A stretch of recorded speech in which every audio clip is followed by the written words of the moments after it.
News! I don't have a fucking clue. It's news! News at some point. I don't know. What is it doing? It's up and down like a fucking yo-yo, dude. Oh, it's too News! Did we change the music?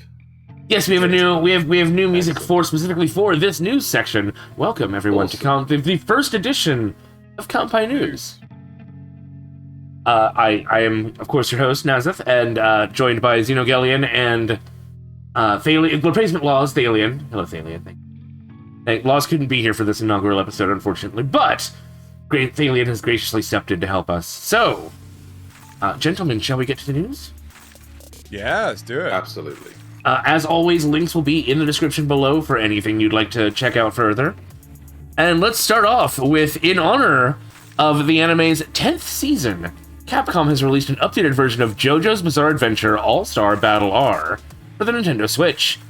The game is packed with JoJo characters and references, including victory poses directly from the manga. The one downside appears to be pretty terrible netcode, making online play basically impossible.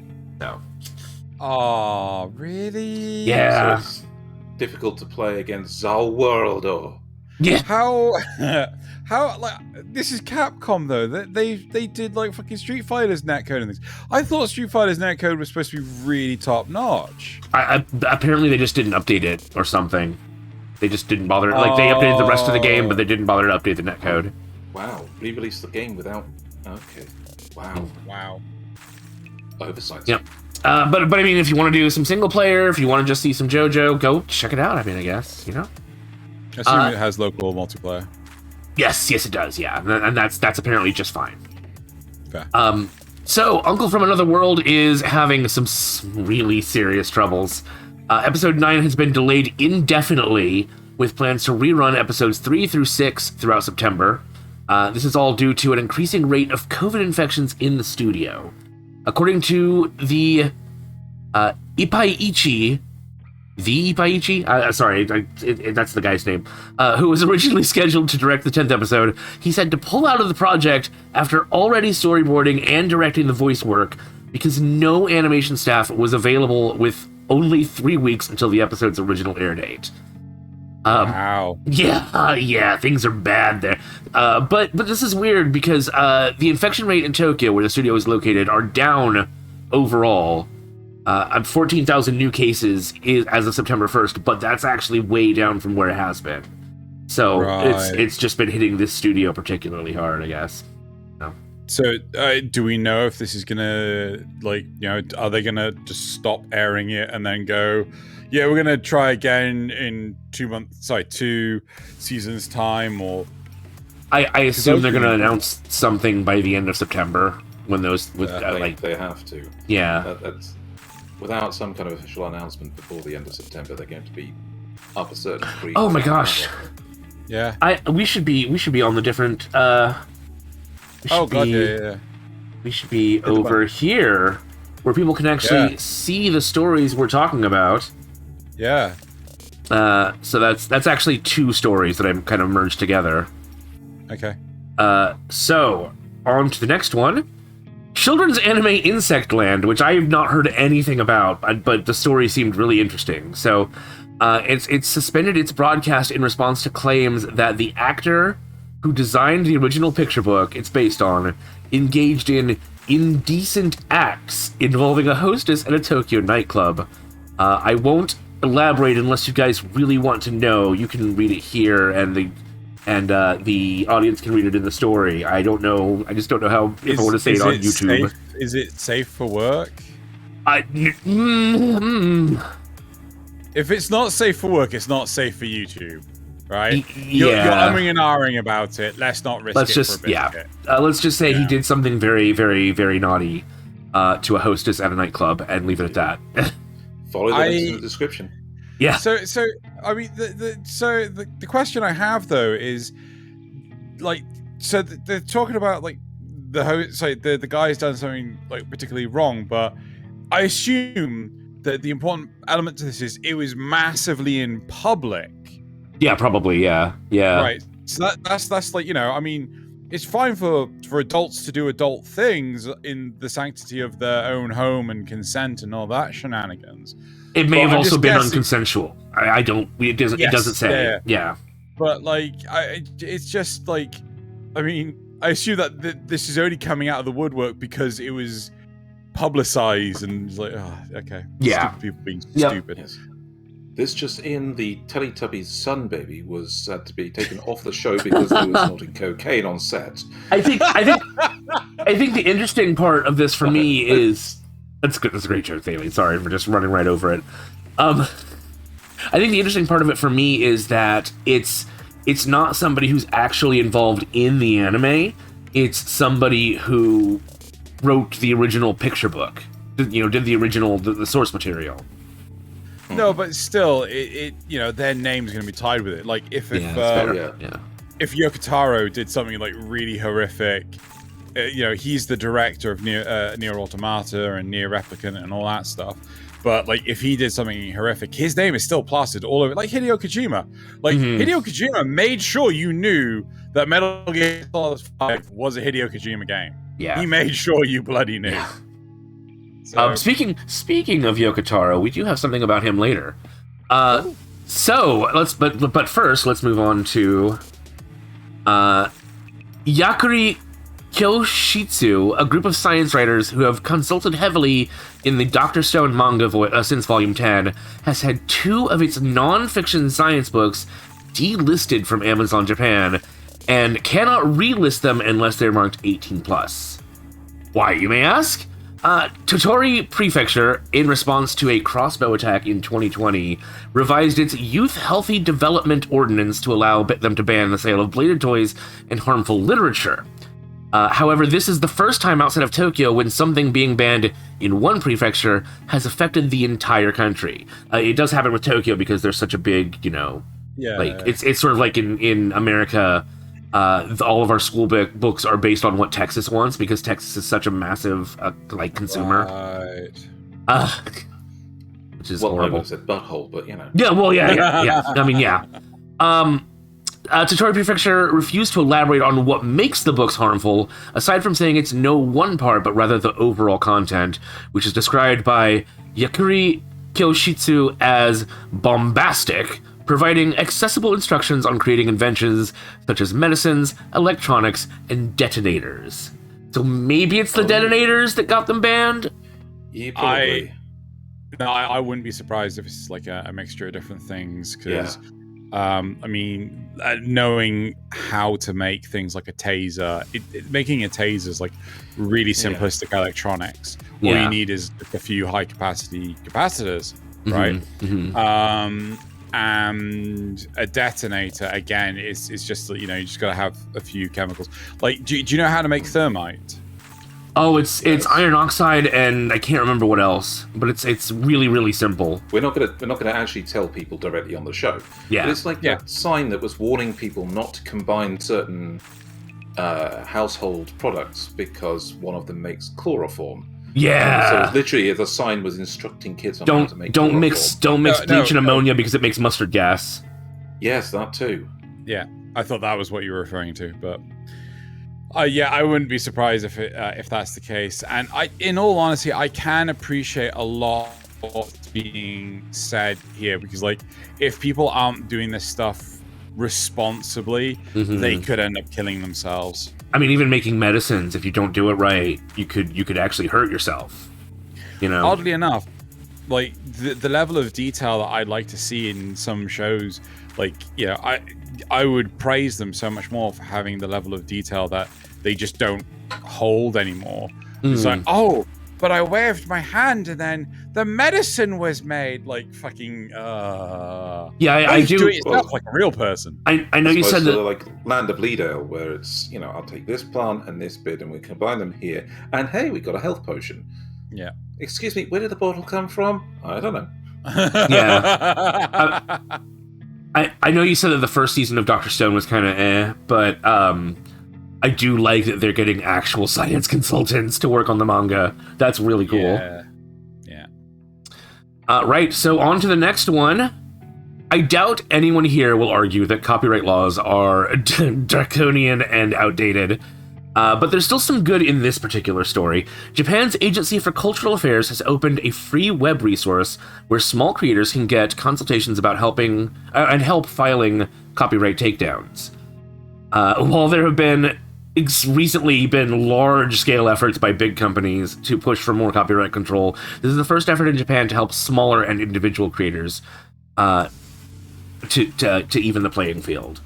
And again, while I'm sure we all think copyright is outdated, it's nice to see them trying to help small creators who might get their work taken and, legitimately taken. So wait, is this... I'm trying to understand this properly. So is this a case of content creators reviewing stuff, or is this a case of small, like, authors and, artists and illustrators being able to protect their work against people stealing it? That one. That's the latter. Second one. Yeah. Second one, so it's the latter. Yeah. Which is exactly what the internet currently needs, because there's been so many pushes around the world to have the internet be basically used as a pillageable resource by large corporations, where everything. I think there was even there was a push to make there be like registry sites that you had to register your own copyright onto, and you had to be registered with all of them, because if you weren't, a company could just say that they made a reasonable search on this site and this site and this site, and your copyright wasn't found, so they can legally use your work and completely change it and do anything you like with it. I have a friend that does fractal art, and she had some of her stuff taken for shirts and posters, and she's had to go out to them individually and say, take this down, this is my work. So yeah. There was one, again, like Redbubble is often a platform that doesn't care about, oh, we don't care where you got this from, just sell it. Yeah. But again, I know that there's also the shaping of the information that people can perceive in things. So again, in the States some years ago, there was talk about a legislation that Google themselves stood up against, saying that they, internet service providers should allow you access to specific content platforms and things. So if they don't want you to watch stuff on YouTube, they could turn around and block it for no justifiable reason other than it was against their company policies as an internet service provider. It's just like, you shouldn't be making these decisions. So yeah, no, this is good. I think it was also. I think it was one of the Godzilla movies. Like, they found out that one of the monsters had been taken directly from somebody's work online. Wow. Yeah. So yeah. Yep. Oh god, and isn't there a company making, is it like the Call of Duty skins or something like that? Some god, yeah. That's literally stealing this artist's work for their skins, and it's like a 1-to-1 reference of these different artists that they're stealing for the terrible paid for skins. I see. I'm way more on the side of the small creators than any of the big creators, like the megacorps and everything. Yeah. Speaking of megacorps, I've got a couple. Oh, sorry, was that loud in your ear? I'm so sorry. I'm very sorry. No, don't be. No. Sudden volume. Yeah, I can put a compressor on here, but I can't put a compressor on Discord. Anyway, Tencent is really getting its hand into everything these days.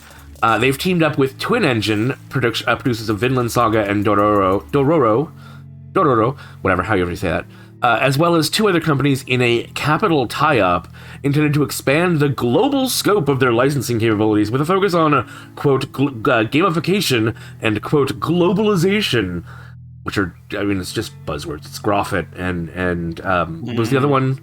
There were two in that. There was Graphic and there was another one. Yeah, no, I think Synergize. It was two of them, and one of them was a real thing. The other one wasn't. Okay. So we're making a Warframe reference here. Yeah. They intend to use this for both established IPs and to try and create new ones. So I assume they're going to try and make games out of anime and manga out of games, and just a bunch of crossover stuff. I kind of want you to scroll up a bit, because like there's something wrong with this, because I don't know what a capital tie-up is either. Like, no, I mean, Twin Engine didn't do Dororo. That was Mappa. Mappa did Dororo. It says Twin Engine production. Yeah, this is production. Mappa may have done the animation, but these were production. This is the production company. So similar to Kadokawa then. Yeah. There you go. Right. Okay, cool. I mean, to be fair, I don't really see Twin Engines like branding much at all. I mean, maybe they put it in the actual credits or something. Kadokawa like really infamously just put it right in front of the thing. Like Toho does the same thing. But I mean, Twin Engine, and I've seen both Dororo and Vinland Saga. I just doesn't stand out to me at all. Okay, fine. But I mean, like gamification, like what? How? Did you see the special set, like the QR code that was embedded in the trees, so you could oh God, what you call it?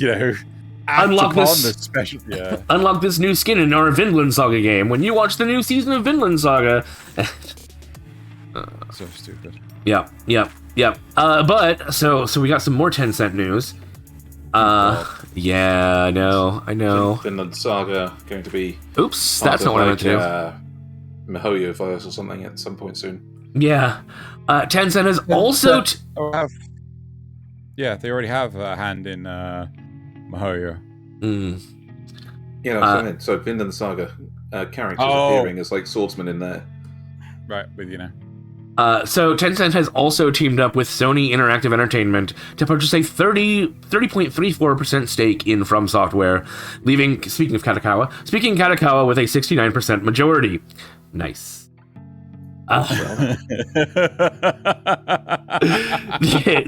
They plan to, quote, strengthen FromSofware's capabilities to create and develop game IP and, quote, establish a framework that allows expansion of the scope, unquote, of FromSoft's own publishing in the global market. So I assume this is also part of their whole gamification thing. Do they need help? Does FromSofware put out a game and it's just printing money? Yeah. Like, come on. Like fucking Elden Ring. Maybe they want to make a Dark Souls anime now, or some. I mean, we do actually have something from. They don't need anyone else. That's true. It's just Tencent getting into everything. They just they really fucking do. They just want to be everywhere, and I can't blame them. Diversification is good, but oof. Good point. So speaking of Twin Engine, you need to. There we go. That's the right one. I forgot to scroll all the way back. Well, we might as well look at these assets as we're going on. They announced that they're going to release the next season of The Ancient Magus' Bride in April 2023. Yeah, boy. Yeah. I've got some more to say about it, but let's just take a gander at all these key arts and promo images and stuff. Damn, I cannot wait. I still need to watch the first one. It's on Netflix. I should just sit down and watch it. Your Netflix, maybe. Okay, so Netflix, I really want to pimp The Ancient Magus' Bride, right? Because it's based in the UK, and one thing that they ended up doing in the very first step, which just like really fucking drummed it home, that it's the UK, is they had a train ride, and the patterning on the train seats was legitimately what we have on our train. Right? And it was just like the care and detail to that was just like, fucking Christ. Yeah. It was, so, I've never checked, and I think I should, is to find out which came out first, the manga for Ancient Magus' Bride or Court of Thorns and Roses by Sarah J. Maas. Because they're almost in overarching plot. The first series of Ancient Magus' Bride and Court of Thorns and Roses have some striking similarities. Yeah, well, the author of fucking Hunger Games claims that they've never seen or heard of Battle Royale, so I mean... Well, while nearly all of the talent from the past projects is returning, the studio has changed to Studio Kafka, which was created specifically for the OAD, which I think is an original digital animation. Or something. something like that. The Ancient Magus' Bride, The Boy from the West, and The Night of the Blue Storm. So they created the studio just to make that, and now they're going to use it to create the next season, which, good for them. New studios, always interesting to see. And now on to the Yoko Taro news that I promised. Yoko Taro's Nier game, but you may not know he has an RPG series titled Voice of Cards, which is getting its third standalone installment, launching on Steam, PS4, and Switch on September 13th. Squeenix describes the story as: follow a new tale set in a world where a millennia of hatred rages between monsters and humans, and a girl who loses her home swears revenge on monsters. She joins hands with a mysterious boy as they set out into the unknown and travel the fate of this broken world. And the gameplay apparently involves trapping monsters in cards, which can then be used as skills in battle, which to me sounds kind of like junctioning magic in FF8. I mean, to me it sounds like Pokemon. Oh, Cat. Was it Madoka Magica? Not now, Cat. No, I've done that one. No. Anything but that one. What's that? What's the other one? Yu-Gi-Oh! Card Captor Sakura. So I don't know. Too confused. If there's an English translation, I might check that out. I do like a good RPG. Also, I do want to slam you a little bit because you said, what's it called, Nier game? No, games. Games, yes, and Drakengard, and yeah. Yoko Taro's done a lot of good stuff. Yes, but most people would seem to know him only from the Automata. From the one that they played originally, whether that's Automata or it's one of the earlier ones that they played and didn't realize he'd come out with more. No, he's right. I should have said games. He's right. He is right. Yes. So I asked a friend of mine who lives in Kuwait about this next one, and he says it is a really good film. So Crunchyroll has added the feature film The Journey by Toei and the Saudi Arabian-owned Manga Entertainment. The film is described as an invading army threatens to destroy Mecca and enslave its peaceful inhabitants. Oz, I'm sure I'm pronouncing that all horribly, a seemingly simple potter is one of the few ready to stand up against the massive invading army to defend their home. But when he discovers a long-lost friend he believed to be dead, his dark past is revealed. Film has a lot of top-notch talent, mostly from Japan, with perhaps only a few sticky politics around the funding and stated goal of the Prince Mohammed bin Salman Foundation, which owns Manga Productions. As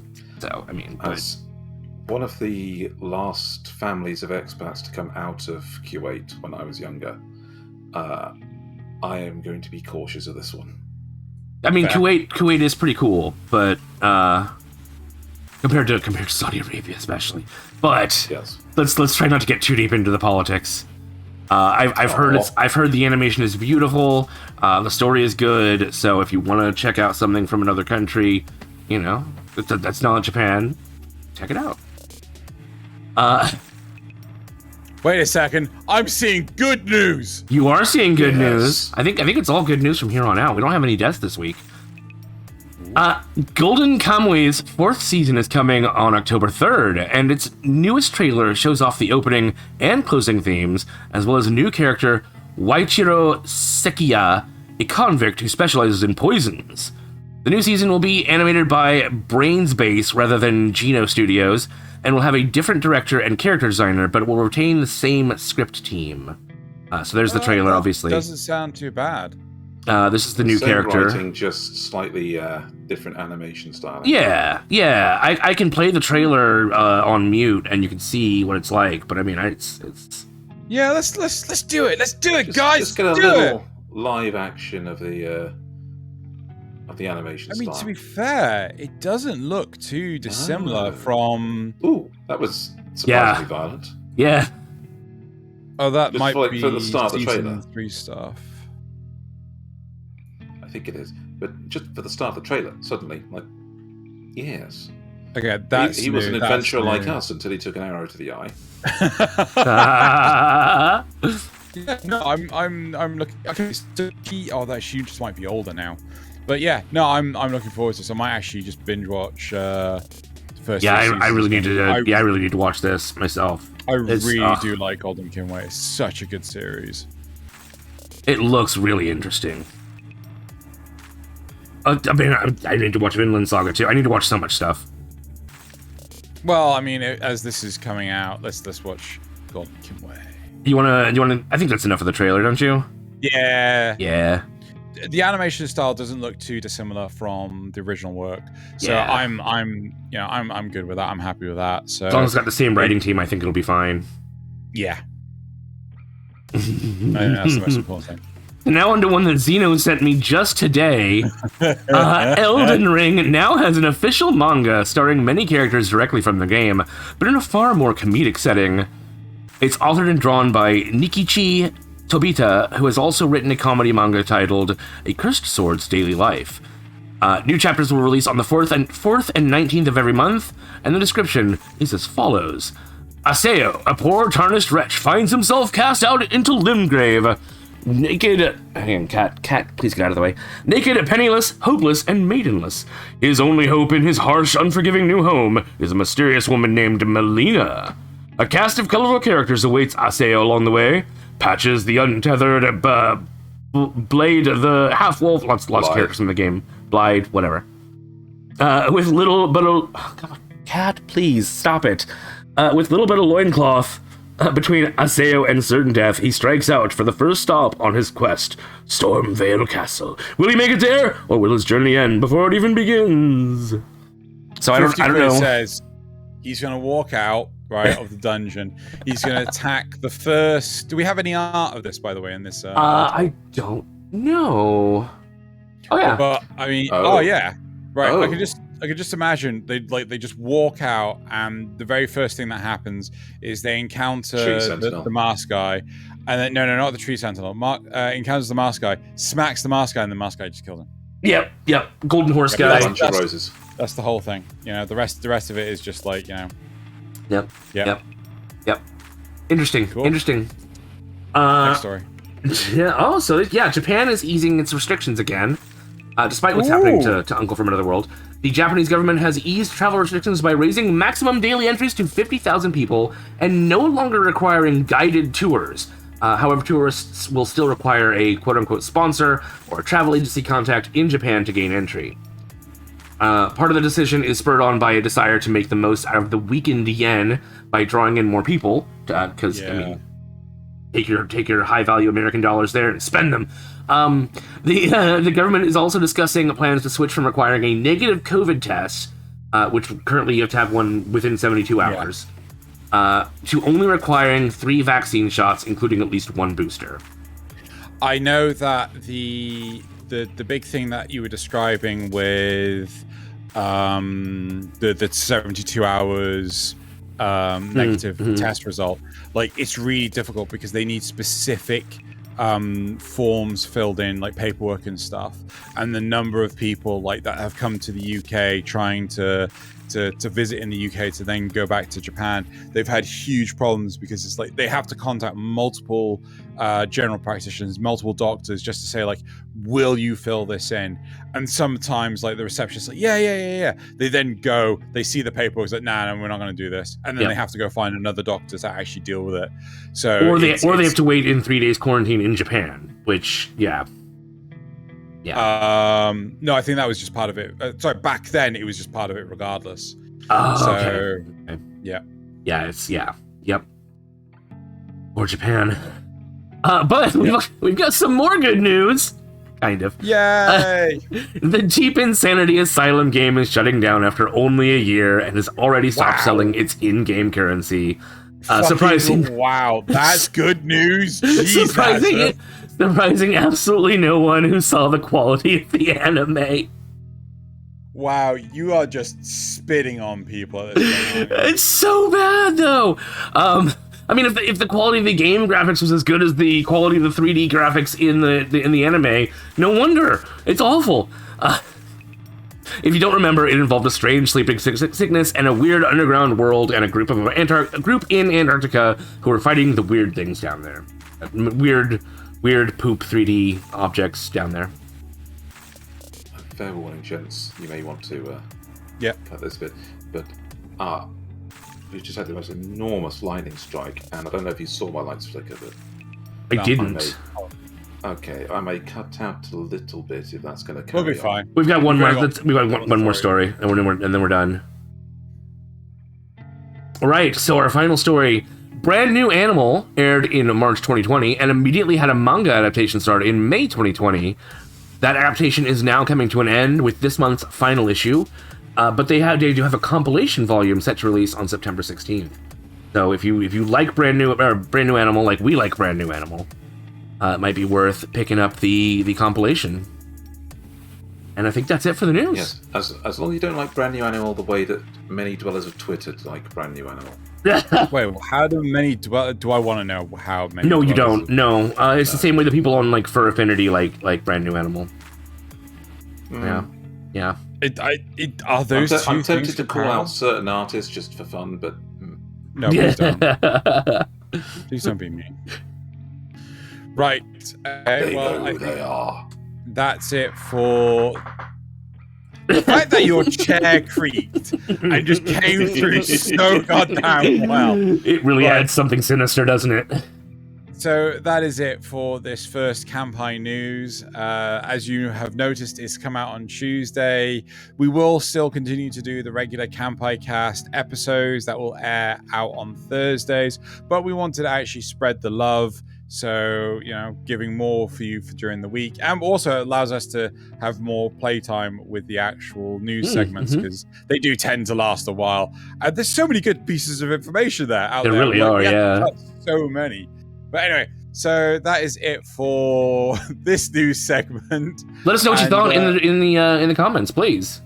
Yeah, Indeed. Give what us all stories? the feedback you can, because we really, really do need these kind of early throws to really get some cycles going, so that we can actually Subtraction. figure out whether you guys like them or not. That's Yeah. the important bit. Yeah, let us know what stories particularly interested you. Do you have any anime news source websites that you particularly go to? Because as you saw, the majority of them were Anime News Network. Yeah. So give us Should feedback. we get some of the other hosts, apart from Nasuth, reading out the news story? Sure. Yeah, we could do that. Because while Nasuth is the most put together out of us, it can't be all of his work all the time. But he reads so good, Oh, and I yes. don't. I know. Right. Okay. So that's it. Thank you very much for listening. See you in a couple of days' time for the actual main podcast, and it's time to sign out with the news. The news.